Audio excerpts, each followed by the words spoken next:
मीता जोशी की कहानी पहचान आज आपको सुनाने जा रही हूँ। मिस्टर देशमुख आज काफ़ी सालों बाद बनारस पहुँचे। गली कूचे सब बदल चुके हैं। एक वक्त था जब यहीं की आबोहवा रास आती थी, लेकिन नौकरी में हुए पदार्पण की वजह से कभी लौटकर वापस आ ही नहीं पाए। सावित्री जी चाहती थीं आजीवन यहीं रहूं। बड़ा सा घर बनवाया है, हर चीज़ अपने पसंद की। लेकिन विचारों में खोए देशमुख साहब कुछ ही देर बाद अपने घर के बाहर खड़े थे।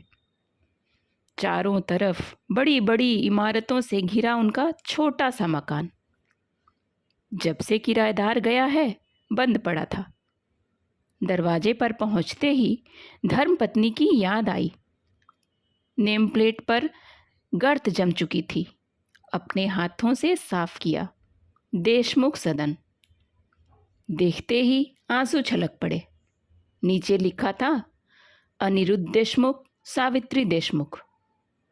अनायास ही एक हंसी उनके चेहरे पर आ गई और मन अतीत की यादों में खो गया। सुनिए, नेम प्लेट पर मेरा नाम जरूर लिखवाइएगा। क्या सावित्री? देशमुख सदन है ना? और फिर तुम्हारा और मेरा किसी का भी नाम हो, फर्क ही क्या पड़ता है। मेरे नाम से भी तो तुम्हारी पहचान होती है। हम तुम अलग थोड़े ही हैं। लेकिन सावित्री जी हट कर बैठी थी। ना जी ना, देशमुख सदन में बसंती, संध्या कोई भी रह सकती है। मेरा नाम मेरी पहचान है और ये घर मेरा वजूद। कल को जब नहीं रहूंगी ना तो ले आना किसी बसंती को, लेकिन नेम प्लेट मेरे नाम का देखेगी तो सौत भी डरेगी, कहकर हंसने लगी। नेम प्लेट पर लिखा मेरा नाम मेरी पहचान रहेगा और फिर कभी कोई परिचित या डाकिया मेरे नाम से भी तो आवाज़ लगाएगा। क्या फिजूल की बात करती हो? हाँ, हो तो तुम शर्मा जी के ही मित्र। भाभी जी कितनी गुणी औरत हैं। स्कूल में प्रिंसिपल हैं, उनका बराबर सहयोग करती हैं। लेकिन देखिए ना, कितने बड़े अक्षरों में उन्होंने अपना नाम लिखवाया, शर्मा निवास। एक्स इंजीनियर ओंकार नाथ शर्मा। क्या उनकी बीवी का कोई अस्तित्व नहीं? उनके नाम से ही उनकी पहचान नहीं?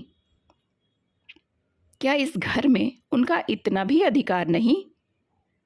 वो स्कूल में प्रिंसिपल हैं, लेकिन क्या वो औरत है इसलिए उनका कोई वजूद नहीं?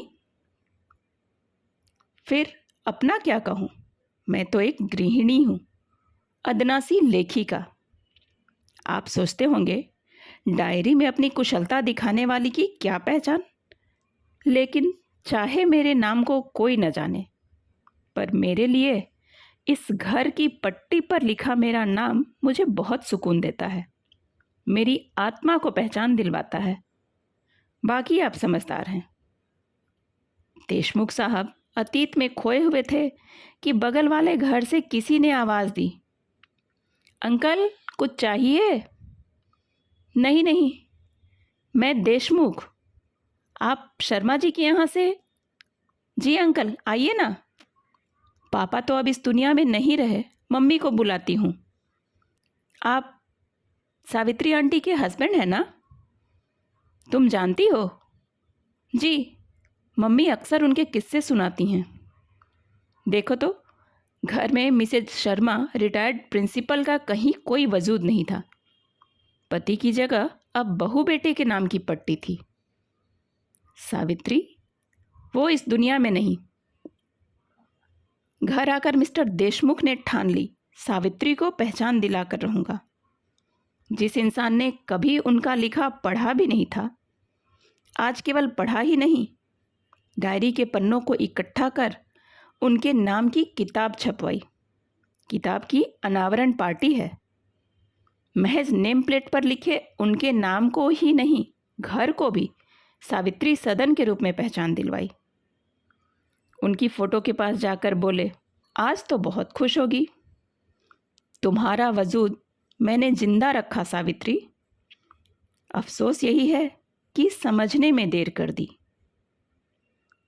कहानी आपको कैसी लगी कमेंट करके ज़रूर बताइएगा।